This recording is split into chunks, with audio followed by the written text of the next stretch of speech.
In the late summer of 1943, the skies over Europe were already a theater of unprecedented tension, and Luftwaffe General Adolf Galland, whose reputation as a fearless fighter ace and strategic mind had been earned through countless sorties and near-miraculous victories,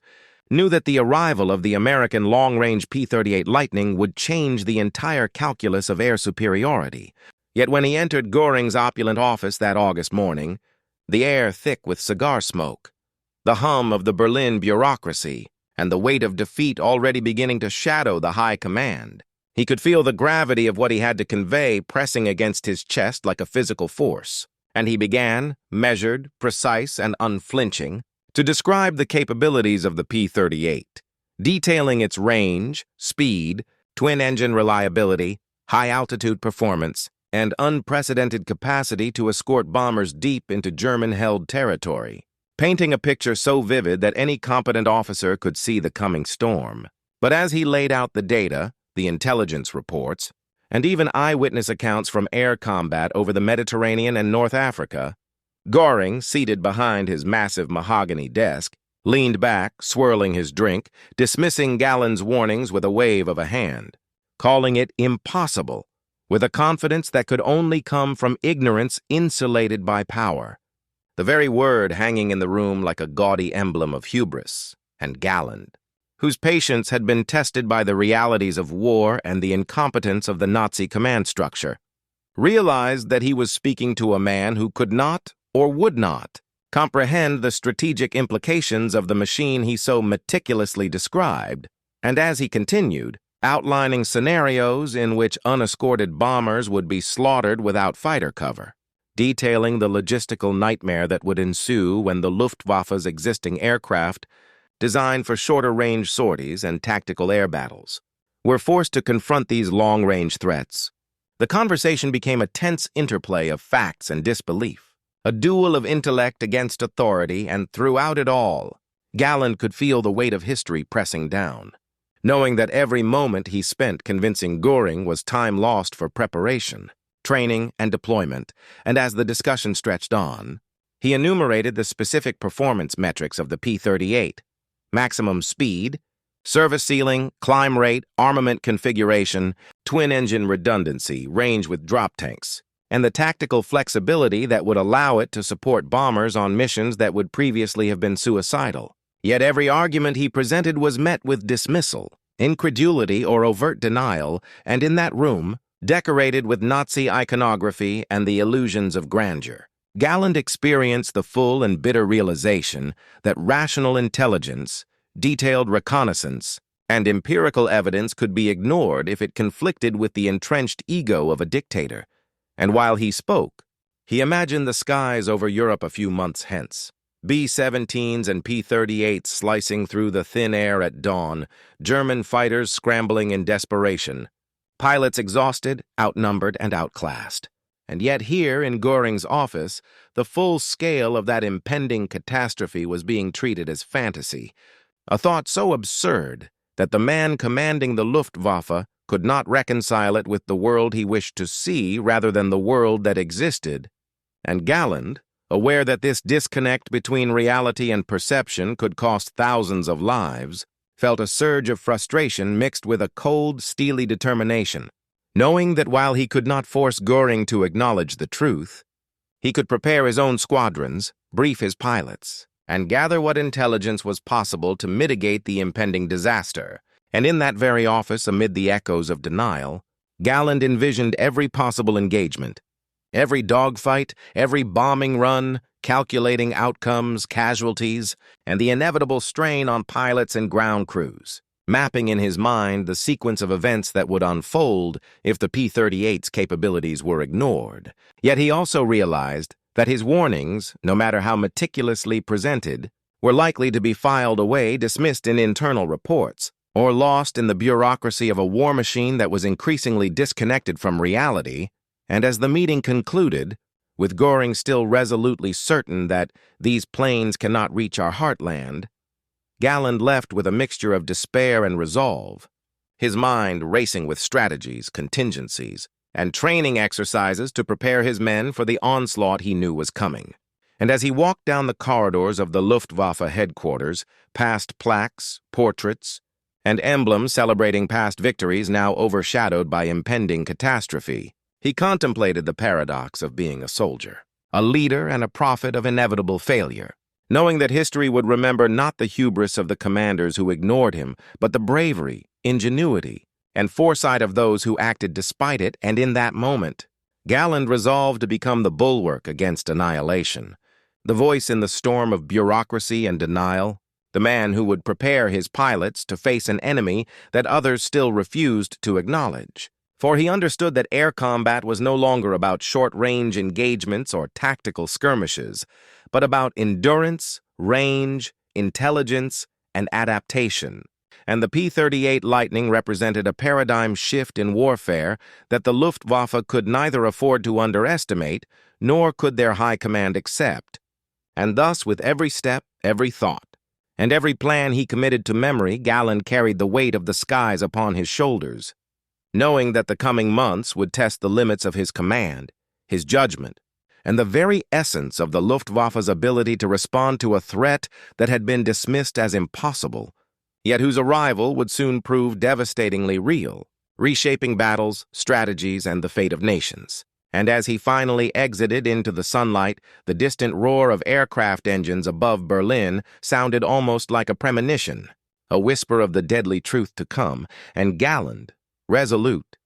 began the meticulous process of preparing for the inevitable, aware that foresight, preparation, and courage would be his only allies against the arrogance that threatened to blind the Luftwaffe to its most dangerous adversary in the skies of 1943 and beyond.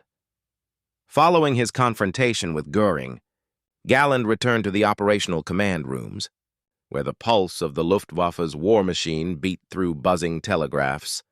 hurried messengers, and the distant roar of aircraft engines over training fields, and he immediately turned his attention to what he could control, preparing his squadrons for the inevitable encounter with the long-range P-38s whose existence had been dismissed as impossible by his superiors. He meticulously reviewed mission reports from reconnaissance flights, analyzing every photograph, every pilot account, and every intercepted signal to determine the operational range, speed, climb rate, and armament of the twin-engine fighters that could now escort bombers deep into German territory, understanding that even a minor underestimation could lead to catastrophic losses. And as he pored over the data late into the night, maps of Europe spread before him like a vast chessboard. He traced the routes of American bombers, the potential interception points, and the vulnerabilities of his own units, calculating not just distances and altitudes, but pilot fatigue, mechanical reliability, weather patterns, and the morale of men who had already been stretched to their limits. And he could feel the weight of every potential failure pressing against him, knowing that each error could mean the loss of trained pilots whose experience could never be replaced, and that the hubris of the high command, which continued to deny the very existence of the P-38's capabilities, was a constant, invisible enemy that threatened to undermine even the most brilliant tactical preparation. Yet Galland refused to relent, rallying squadron leaders, briefing pilots in exhaustive sessions, demonstrating simulated intercepts, and pushing them through exercises designed to replicate encounters with the Lightning, all while emphasizing split-second decision-making, situational awareness, and coordinated attack strategies that could counter the range advantage and firepower of the enemy. And as the days passed, the intensity of these preparations increased, with pilots flying repeated sorties over training ranges, practicing climbs, dives, and defensive formations that would maximize survival while exploiting any possible weaknesses in the P-38's design. And Galland, observing each flight, noted subtle improvements in response time, coordination, and tactical instinct, his mind constantly revisiting the scenarios he had outlined in the briefing room, calculating new contingencies with the precision of a mathematician and the urgency of a man aware that the enemy's arrival could render months of planning obsolete in a matter of hours. And yet, despite the exhaustion, the tension, and the looming specter of Göring's disbelief, he maintained an unshakable focus on results, recognizing that preparation, discipline, and foresight were the only defenses against a threat that had been ignored by those in power. And as the sun set over the training fields, casting long shadows of aircraft, pilots, and hangars, Galland could almost visualize the approaching P-38s streaking across the horizon at dawn, their twin engines a blur, their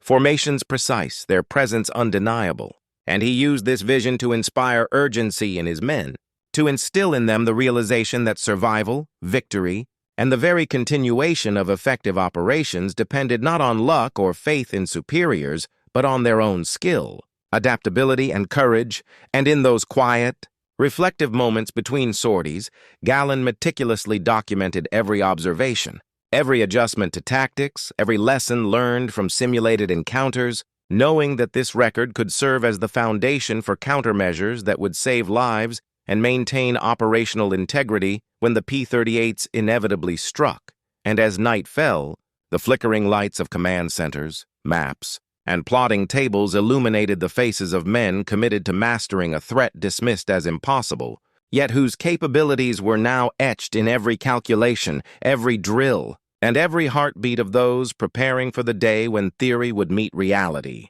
And Galland, pacing the command room, felt a mix of fatigue, determination, and quiet pride, knowing that though Göring had dismissed the threat, he had not, and his foresight, planning, and relentless attention to detail were slowly transforming his squadrons into a force capable of facing the twin-engine Lightning, confronting the impossible and holding the line in a war where denial at the top threatened to cost everything below. And as the engines of returning trainers hummed in the distance, the night air thick with anticipation and tension, Galland allowed himself a brief reflection. In this war, knowledge, preparation, and courage were the only weapons against the arrogance of command. And by the time the P-38s arrived, his squadrons would be ready to meet them. Each pilot's mind sharpened by hours of practice, each formation honed to a precision that might yet turn the tide, proving that even in the face of impossible dismissal, foresight, skill, and determination could transform vulnerability into resilience and theory into survival. And in that moment, Galland embodied the paradox of war, one man's understanding against the blindness of many, a warning dismissed, yet a preparation destined to define the outcome of encounters that would echo across the skies of Europe for months to come. By early autumn 1943, the predictions Galland had made in the office of Göring were no longer theoretical, for reports began arriving from forward Luftwaffe units stationed along the English Channel and northern France, describing fast, high-altitude American aircraft escorting B-17 bombers on deep penetration raids into Germany, and as he read each report, the pattern became painfully clear. The P-38 Lightning, dismissed by Göring as impossible, was not only real but executing maneuvers and ranges that rendered previous interception strategies inadequate, and Galland immediately convened emergency briefings with his squadron leaders, studying maps with the intensity of a general at the edge of disaster, analyzing flight paths, altitude ranges, fuel capacities, and the timing of bomber departures, while simultaneously cross-referencing pilot debriefs to understand engagement outcomes, noting where Luftwaffe fighters had been forced to disengage due to the P-38's combination of speed, climb rate, and defensive escort tactics. And he recognized that traditional formations, which had worked effectively against shorter-range fighters, were now obsolete, requiring an entirely new approach, one that demanded precision, anticipation, and split-second decision-making in conditions of extreme uncertainty. As the first P-38 squadrons reached German airspace, Galland coordinated his most experienced aces into layered interception, patterns designed to exploit known weaknesses in twin-engine, handling while accounting for the Lightning's formidable firepower and agility, and he instructed pilots to adapt their engagement strategies dynamically, using altitude advantage, sun positioning, and deceptive maneuvers to isolate individual P-38s or exploit gaps in the escort formations, all while under the psychological strain of knowing that every miscalculation could result in catastrophic losses, not just of aircraft, but of experienced pilots who were irreplaceable in the Luftwaffe's increasingly precarious situation. And as the first sorties commenced, Galland monitored the airspace meticulously, listening to radio chatter, analyzing altitude reports, and adjusting orders in real time, understanding that success depended not only on individual skill, but on flawless coordination, timing, and the ability to anticipate enemy reactions. For the P-38 pilots, highly trained and equipped with superior intelligence, were executing tactics that forced German fighters into extended dogfights and dangerously long climbs, exposing fuel limitations and mechanical strain. And each encounter became a high-stakes negotiation between human skill, machine capability, and the unforgiving physics of aerial combat, with Galland's strategies tested against both the aircraft and the unpredictable variables of weather, visibility, and pilot fatigue. As engagements escalated, the Luftwaffe experienced both small victories and devastating setbacks, and Galland quickly implemented iterative adjustments, refining attack vectors, reassigning units, and modifying formation patterns while constantly calculating the probabilities of interception success versus attrition, all in a relentless mental loop of assessment, deployment, and adaptation. And yet, amidst the chaos, he maintained a calm, almost surgical focus, knowing that panic or hesitation among his pilots would multiply the enemy advantage, and every new intelligence report was integrated into increasingly sophisticated operational models, allowing him to predict likely flight corridors and potential P-38 maneuvers, while simultaneously preparing contingency plans in case standard interception strategies failed. As dogfights unfolded over forests, rivers, and rolling farmland, the clash between Luftwaffe experience and American technological innovation became brutally evident. The twin-engine P-38s, with superior speed, range, and armament, could engage, disengage, and reposition with an efficiency that German single-engine fighters had difficulty matching, and pilots who had once dominated the skies found themselves struggling to adapt to the new paradigm. Yet under Galland's guidance, they began to learn, exploiting micro-opportunities, coordinating attacks to maximize impact, and developing split-second intuitions about the lightning's likely reactions. And Galland, in the command center, felt both the thrill of tactical ingenuity and the weight of responsibility for each life in the sky, knowing that the outcome of each encounter would ripple across morale, training, and strategic planning for the Luftwaffe. And as the day ended, he compiled a detailed post-action analysis, documenting every maneuver, outcome, and lesson learned, preparing his pilots for the inevitability of repeated P-38 incursions, and understanding that while Göring's dismissal of the threat had left the high command blind, his own foresight, leadership, and adaptability were the only shields capable of mitigating the destructive potential of a plane previously considered impossible, and that these engagements would not only define the immediate future of air combat over Europe, but also serve as enduring lessons in preparation, strategy, and the vital intersection of intelligence, human skill, and technological innovation in the crucible of war, proving that knowledge, vigilance, and courage could confront even the most improbable threat, and that Galland, in his relentless pursuit of operational excellence,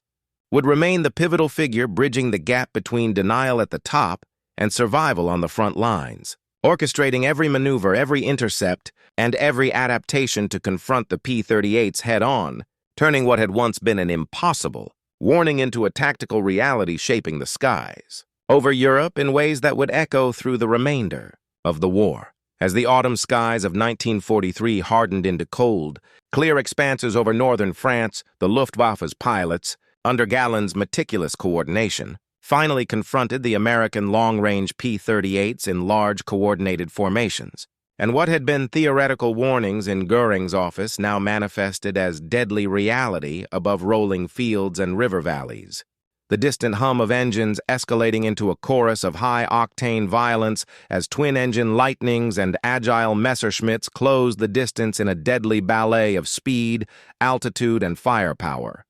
From the command centers, Galland monitored every engagement, tracking altitude charts, radio chatter, and the fluid dynamics of the dogfights below, each maneuver analyzed in real time. Every pilot's survival depending on split-second decisions, intuitive anticipation, and the training he had instilled over countless simulated sorties. And as the first attacks commenced, the P-38s executed precision escort of B-17 bombers with a terrifying efficiency, their long-range capability allowing them to strike, retreat, and re-engage with a flexibility the Luftwaffe had never encountered, forcing German fighters into high-stress scenarios where fuel limitations, mechanical strain, and pilot fatigue compounded the lethal challenge. And yet Galland's strategies began to reveal small openings, slight weaknesses in the P-38 formations, moments where a lightning's turn radius, speed differential, or momentary lapse in escort coordination could be exploited. And he relayed these insights to his pilots in real time, orchestrating pincer attacks, altitude advantage maneuvers, and synchronized dives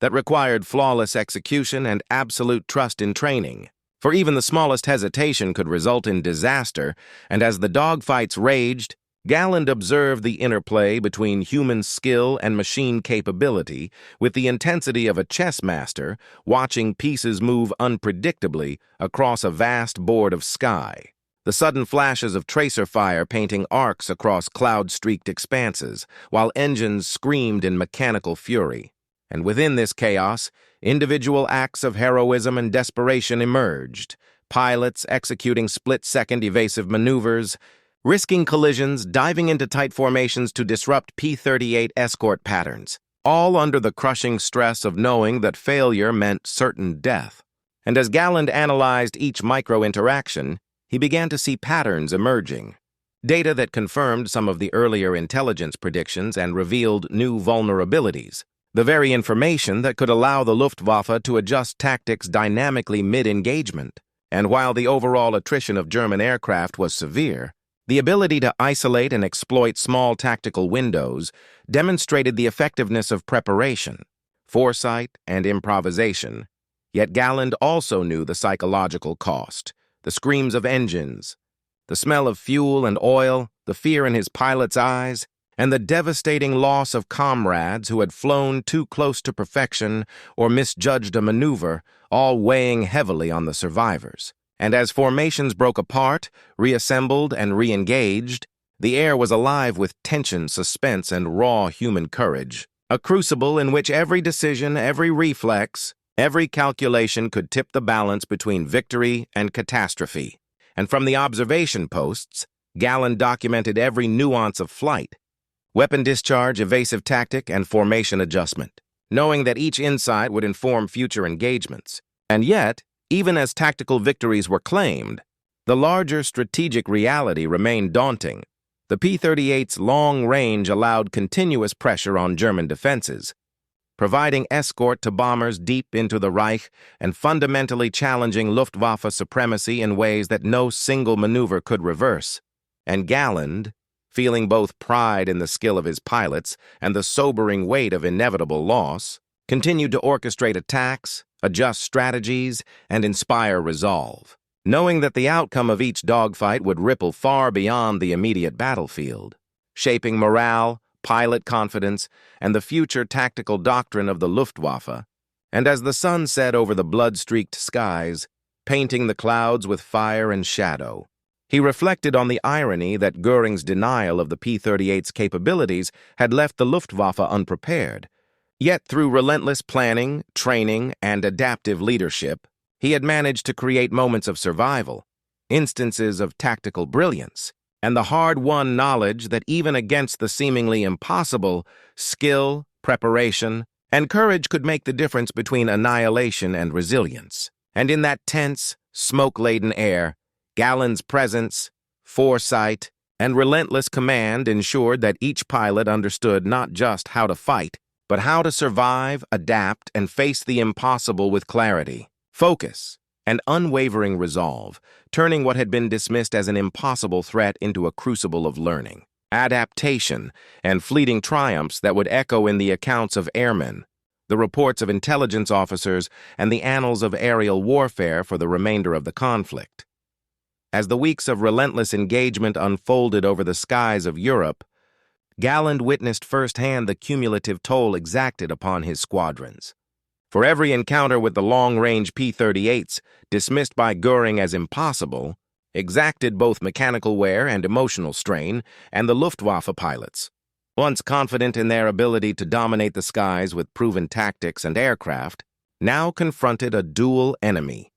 the superior technical capabilities of the Lightning, and the insidious erosion of morale that came from knowing that high command refused to acknowledge the threat, leaving them to confront unprecedented danger with limited resources and diminishing support. And Galland, acutely aware of the fragility of both aircraft and Spirit, implemented adaptive measures designed to preserve his pilots while maximizing effectiveness, reorganizing squadrons into smaller, more flexible units capable of rapid response and coordinated attacks, meticulously calculating optimal altitudes for engagement, timing sortie launches to coincide with fuel constraints of the enemy, and integrating intelligence from every reconnaissance flight, air combat report, and interception log, all while maintaining a constant vigilance over pilot fatigue, mechanical maintenance, and the psychological readiness of each individual, knowing that even the most skilled ace could falter if pushed beyond endurance, and as sorties multiplied, the pattern of attrition became painfully clear. Aircraft lost to anti-aircraft fire, mechanical failure or superior maneuverability of the P-38s,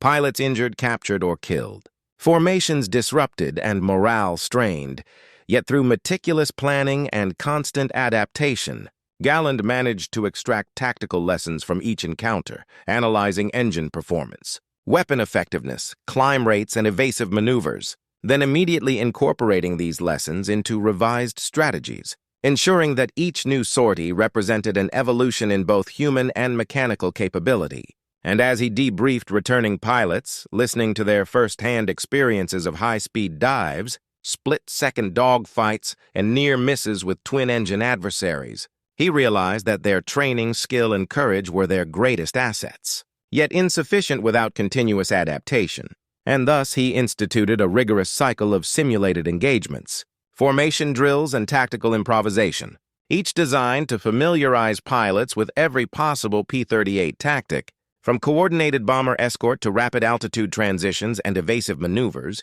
forcing them to internalize both the strengths and predictable behaviors of their adversaries. And as night fell over airfields, the pilots, exhausted yet disciplined, reviewed maps, fuel calculations, and expected enemy flight paths, their minds racing with scenarios, probabilities, and contingency plans, while Galland himself pored over every piece of intelligence, every sortie report, every pilot account, analyzing the patterns of loss, engagement success, and enemy innovation, striving to create predictive models that could compensate for the high command's disbelief. And in this relentless cycle, the psychological burden was immense. Pilots confronted the reality that survival depended not just on skill, but on anticipating maneuvers of an enemy previously thought impossible to reach their skies. A realization that gnawed at nerves, confidence, and courage. Yet Galland, balancing stern discipline with empathy and mentorship, reinforced morale through recognition of small victories, precise feedback, and constant reassurance that their actions, tactics, and improvisations were collectively building an operational shield against a technologically superior threat. And as sorties continued, patterns emerged. Pilots who adapted quickly to the P-38's performance limitations achieved measurable success,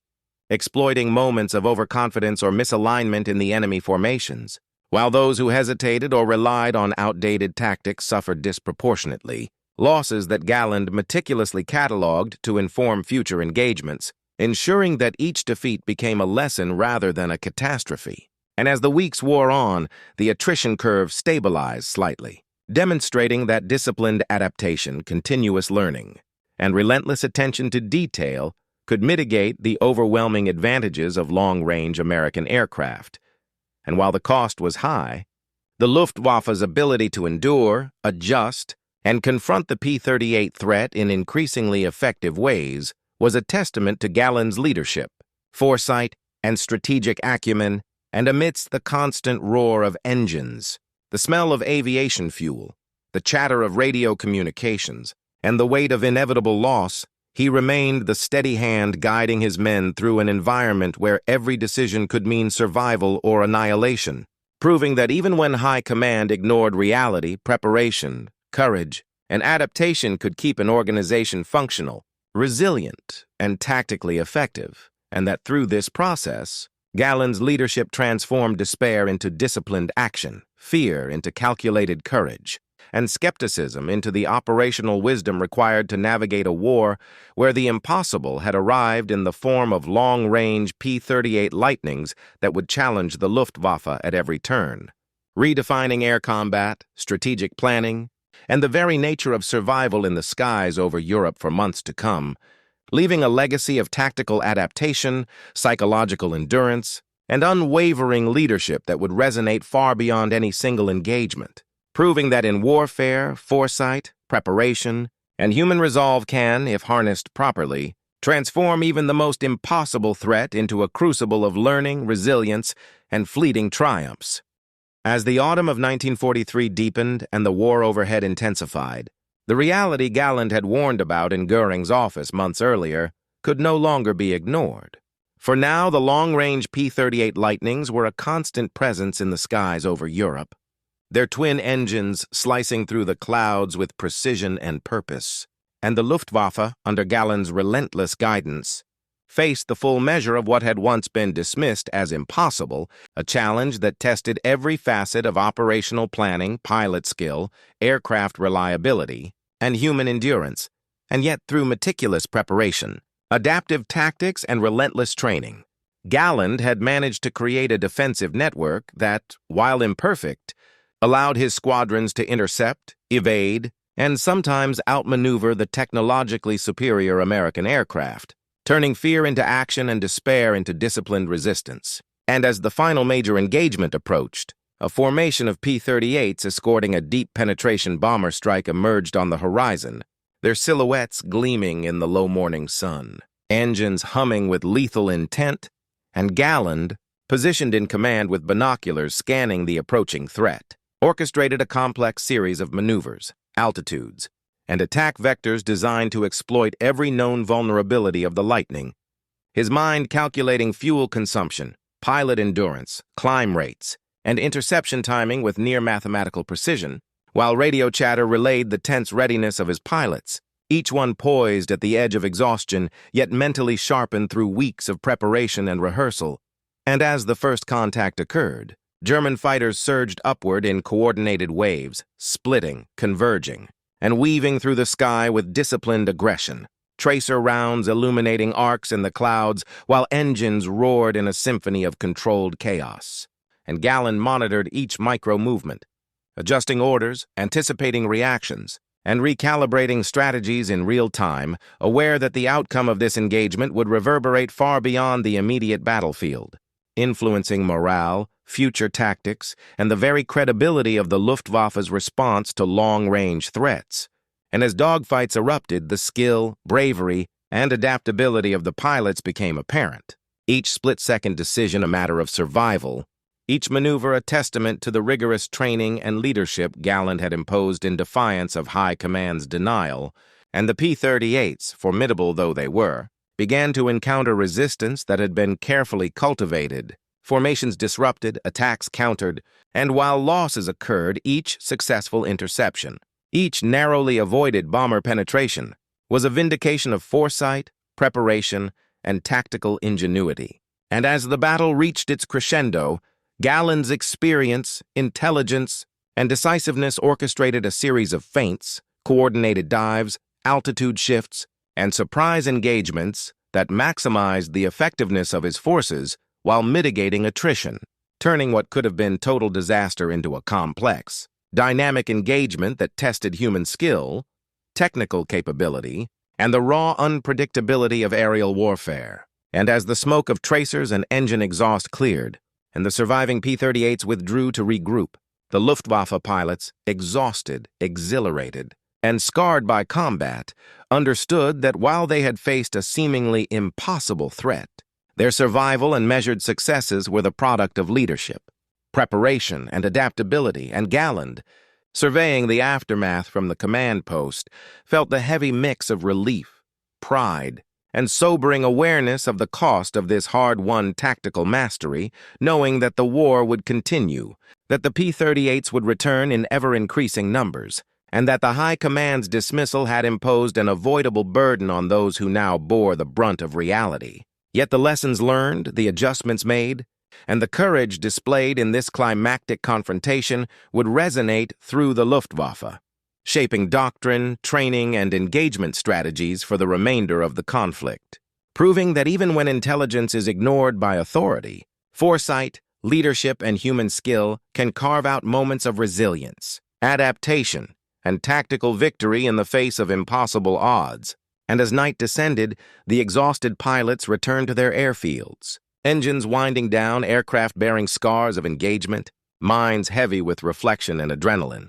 And Galland, standing amidst the hangars and crews, understood that the warning he had delivered months before, dismissed as impossible, had now been confirmed by experience and engagement. And while the war continued beyond any single battle, this engagement had validated preparation over denial, courage over hubris, and adaptive leadership over bureaucratic blindness, leaving behind an indelible record of skill, endurance, and tactical ingenuity, a legacy of aerial mastery forged in the crucible of conflict, and a final undeniable truth that even the impossible, once realized, could be confronted, endured, and partially mastered by human determination, strategic insight, and the unyielding will to survive and prevail in the unforgiving skies of 1943 Europe.